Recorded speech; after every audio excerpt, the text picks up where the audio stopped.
This is Beverly Hills. And here come the Beverly Hillbillies.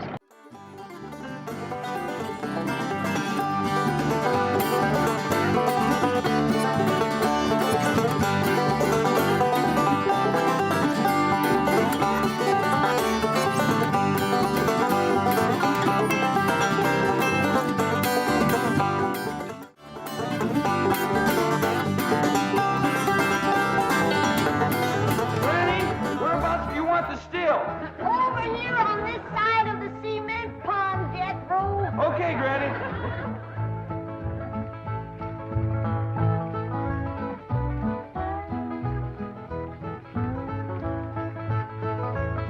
Come on. We's waiting.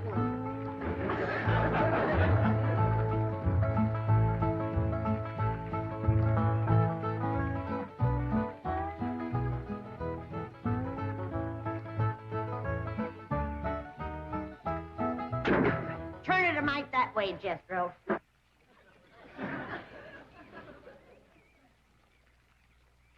Only one bad thing about putting you still here, Granny. What's that? Drysdale place is downwind. The smell of your corn liquor brewing is going to drive poor Miss Drysdale right out of her mind. She's a drinking woman. How do you know, Uncle Jay?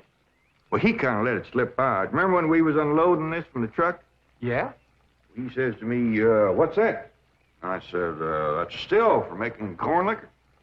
He turned kind of white and trembly, and he says, oh, please don't ever let my wife see that. I reckon she just can't leave the stuff alone. Some folks like that. Terrible. Come to think of it, that's how come she's in Boston. What kind of drinker?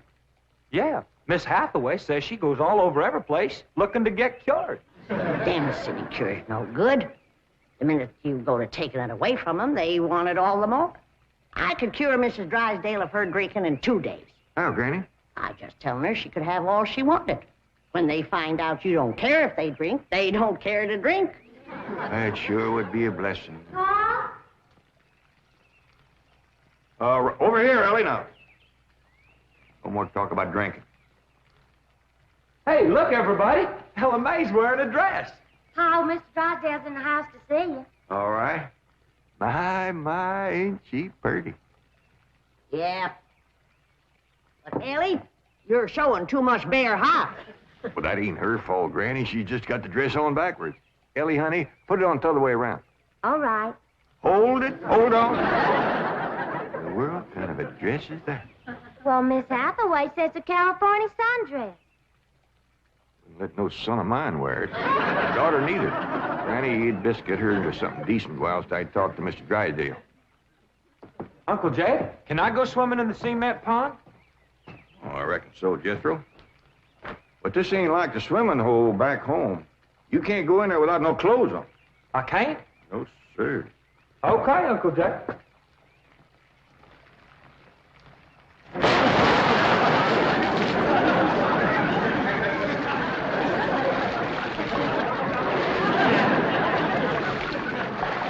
Someday I gotta have a long talk with that boy.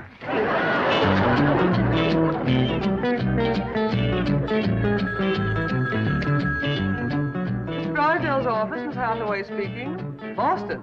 That must be Mrs. Drysdale. No, don't put her on. She'll only make my life Mrs. Drysdale. How are you? How are things in Boston? Oh, the doctors here are just as silly as the ones in Beverly Hills. They insist there's nothing wrong with me. They've got me so depressed. I just had to call and talk to my darling. Are you taking good care of him? Oh, yes. As a matter of fact, he's stretched out on the sofa right now having his nap. How sweet.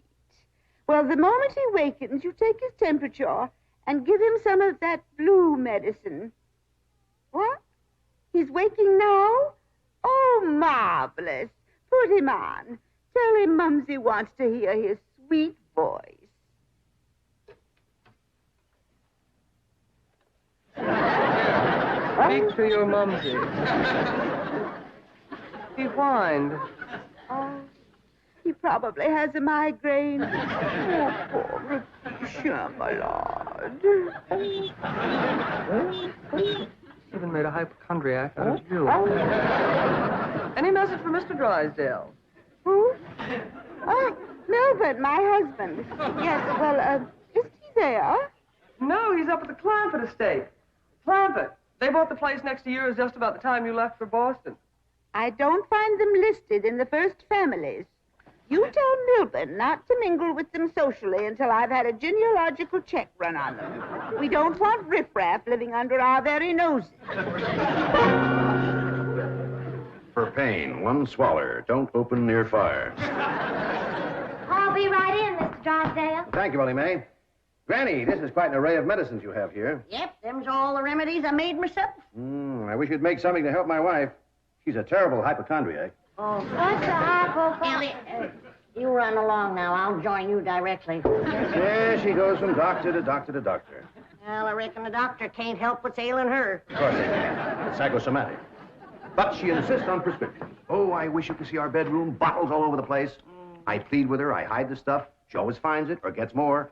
You think that's a lot of bottles? You should see my wife after a trip to the pharmacy. Why, she's so loaded she can hardly stagger up the stairs. Sit down, Mr. Drysdale. Set yourself. And she has a dog.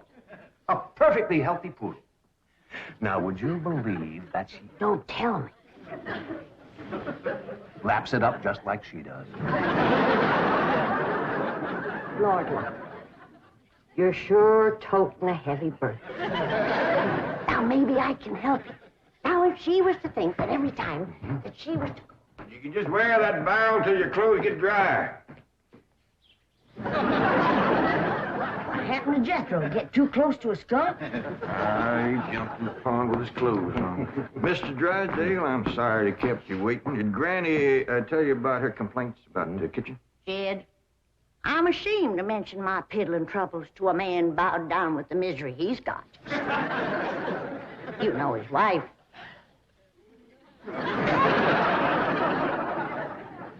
Mr. Drysdale, our hearts go out to you. And we're going to help you, ain't we, Jed? You bet you we are. Man serves a poor purpose in this world if he can't help his neighbor. Oh, you're very kind, but I'll manage. I've been living with it for years. Have a nip, it'll brace you up. Oh, no, thank you. I never touch it. You hear that, Jed? Poor man. He's got all the trouble and none of the fun.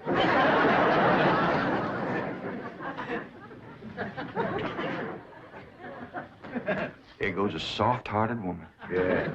Now, about her complaints. Oh, yeah. Well, for one thing, that electric meat grinder has been giving Granny a heap of trouble. Electric meat grinder? Yeah, this one right here in the dish trough. Oh, it grinds the meat all right, but then you can't find it. It goes down that pipe. Granny lost 2 squirrels and a rabbit in that thing. That's a disposal. You only put things in there that you don't want.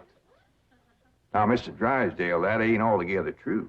Granny sure wanted them squirrels and that rabbit. And another thing, this here sideways pump don't work at all. We must have carried in a barrel of water to prime that thing, but it don't work. Oh, there's another thing. Every once in a while, this little thingamajig here makes a ringing noise like that. There it goes again. Well, that's the telephone. Someone's calling you. I don't hear him. They're calling you on the telephone. Say hello into it. Hello. No, you have to lift the receiver first. Now say it. Hello. Mr. Clampett? He said my name.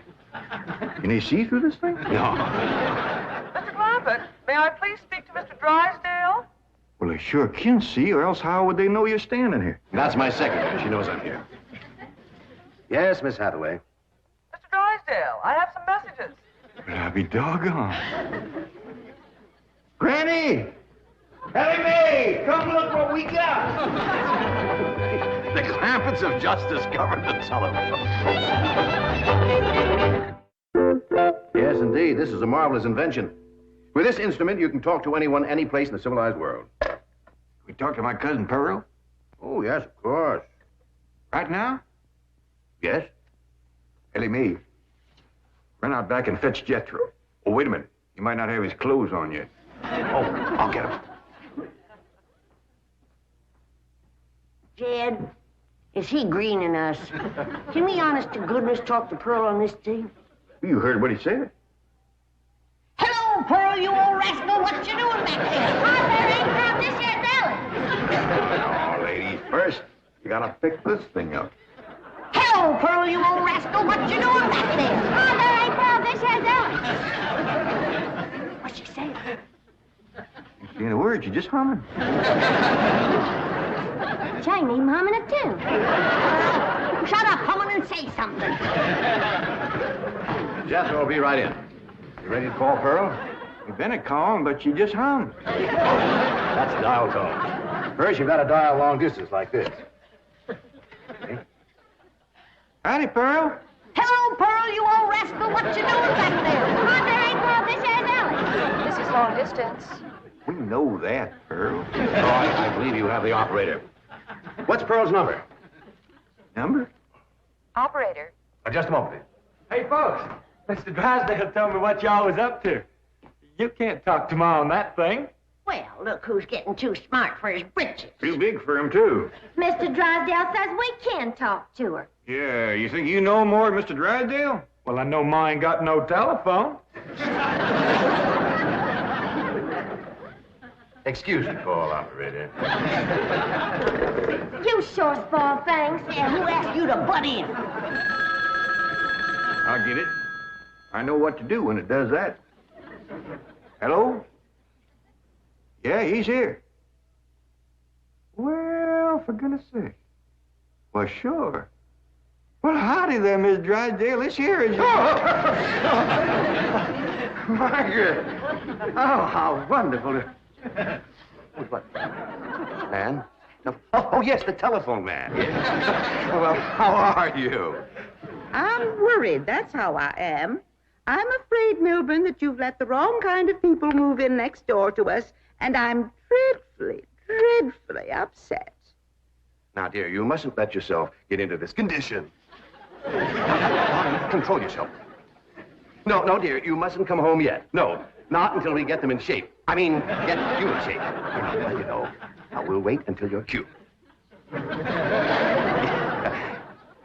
Milburn, I want to meet the Clampetts as soon as possible. Now, when will that be? What about Christmas? Next year. Milburn, this conversation is making less and less sense. Now, I want the truth about the Clampetts, or I'm flying home immediately. Now, Margaret, please control yourself. I don't want you flying. No, please, dear, please, stay on the ground. Dear, why don't you lie down and take a sedative? And I'll call you from the office. All right. Goodbye. I'm sorry, my wife. We understand. Well, I'll see you later. Keep your chin up. Poor man. Don't it just tear your heart out? He is so ashamed of his wife, he don't even want us to meet her. What he says, she won't be cured till Christmas of next year. You gotta help me, Granny. I still say I could cure Mrs. Drysdale in 2 days. Sure be worth a try if we could get her out here. Jed, misery loves company. And if that poor, miserable woman thought that she had a drinking friend living next door... Granny, you ain't ever down more than a thimbleful in your whole life. I know, Jed, but it'd be worth a little white lie to help a neighbor and save a marriage. But how?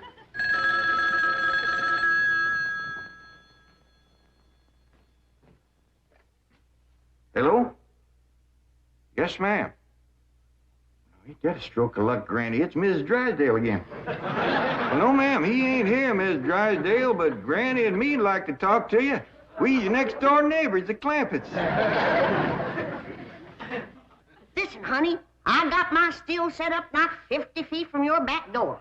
Now, you come on home, and you and me will get glassy-eyed, falling down crocked. We'll get juiced-at eyeballs. How does that sound to you, honey? I don't hear nothing. Me neither.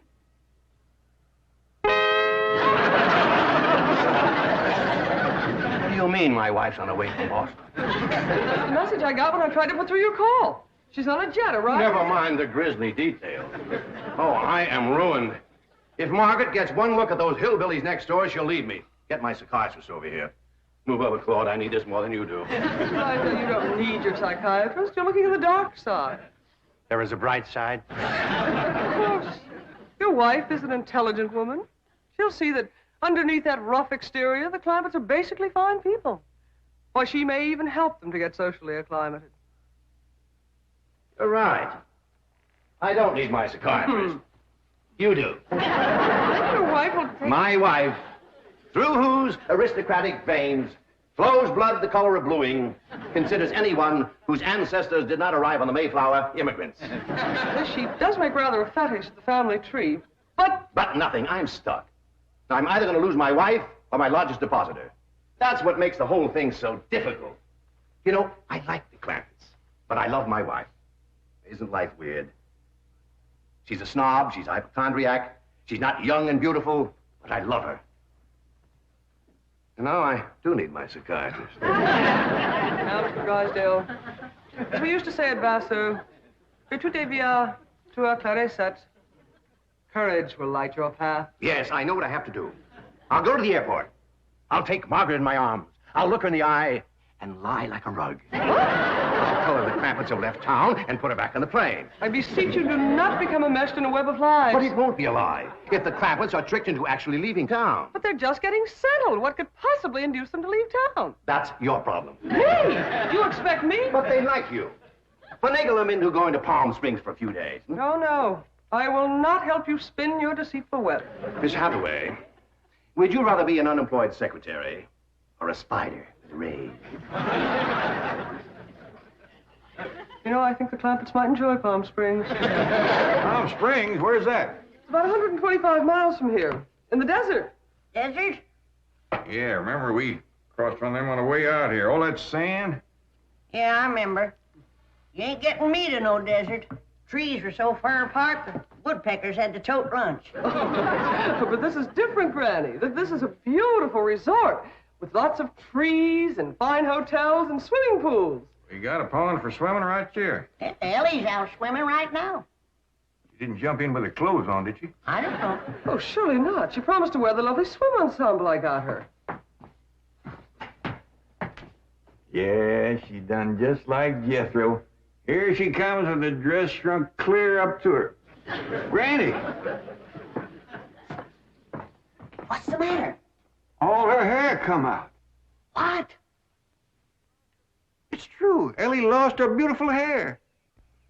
Heaven help her, she's bald as an eagle. Ellie Mae, take off your bathing cap. Oh, praise be. All right, but Ellie, you hadn't ought to went swimming with your clothes on and shrunk up that nice dress. This ain't a dress, is it, Miss Jane? No, dear, it's a beach jacket to wear over a bathing suit. Ellie Mae Clampett. Cover up your nakedness, child. That's the way everyone goes swimming out here. It's perfectly proper. Well, you wouldn't catch me in nothing like that. Me neither. Mr. Clampett, how would you like for a member of your family to become Princess of Palm Springs? What? They're holding a beauty contest at the Springs this week, and someone in this very room has the face and the figure to win. When the judges see her in a bathing suit... I told you I ain't putting on no bathing suit. Believe me, Mr. Clampett, this beautiful daughter of yours can win that Palm Springs beauty contest without even trying. Can we go, Pa? I'm sorry, Ellie Mae, but I just don't cotton to the notion of a bunch of strangers gawking at your bare limbs. Besides, we already know you're the prettiest. Why shame all them other girls? Run along and get some clothes on. Yes, sir, Pa. Mr. Clampett, I do wish you would reconsider about going to Palm Springs, even if Ellie Uncle doesn't... Jay and Duke and... Howdy, Miss Hathaway. Jane to you, Jethro. Well, Jane to you, too. Duke and me's all set to go hunting, ain't we, Duke? Jethro, have you ever hunted in the desert? No, ma'am. No, it's a fascinating place. You might even see a mirage. If there's one there, old Duke will tree it. He's the best hunting dog there is. Well, you'll love hunting around Palm Springs. You'll all love Palm Springs. They have wonderful hotels. Have you ever stayed in a beautiful hotel suite?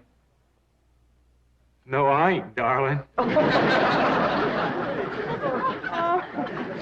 Granny, let's you and me go and leave these two lovebirds alone. No, wait, please, let me take you all to Palm Springs. Well, I'll tell you what. Why don't you take Jethro and Ellie Mae, and me and Granny will stay here. But then Mrs. Drysdale would see. I mean... Is Drysdale coming home? Is that why you was trying to get us out of town, so we wouldn't meet her? Yes, that is the reason. I'm so ashamed I could die. Well, now, don't go to crying about it. The way I look at it, ain't nobody got a right to be ashamed of nobody else. Good Lord made us all, and if we's good enough for him, we sure ought to be good enough for each other. I hold back on them tears. You's among friends. Well, I remember a long time ago hearing a fella say it. He said it just about right. He said, there is so much good in the worst of us and so much bad in the best of us that it don't hardly... Boo! Well, go ahead and bawl. It'll make you feel better. I'll tell you what. If this means so much to you, we'll all pick up and go to them Palm Springs with you. Oh, bless you. Mr. Drysdale will be so happy. I'll go help Ellie Mae pack. I'm telling you, that Miss Drysdale must be a mess. She's gonna need our help, kid. This is a poor time for us to be leaving. Yeah, we gotta help her once we get back. Right now, we gotta respect Mr. Drysdale's feelings. Jethro, you go get the truck ready. Okay, Uncle Jed.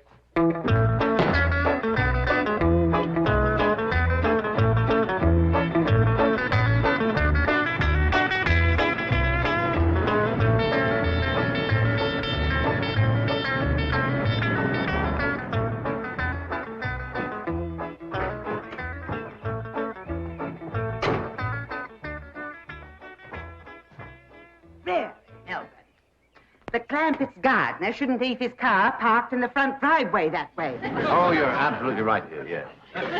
Well, Margaret, don't you want to stop at home first and freshen up, take some medicine or something?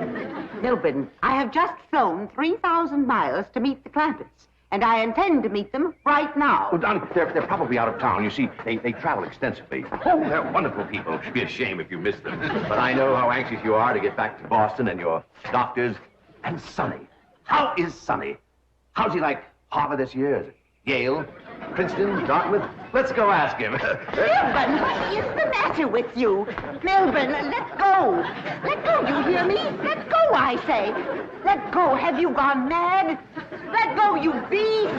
Step aside, lady. I'll shoot it.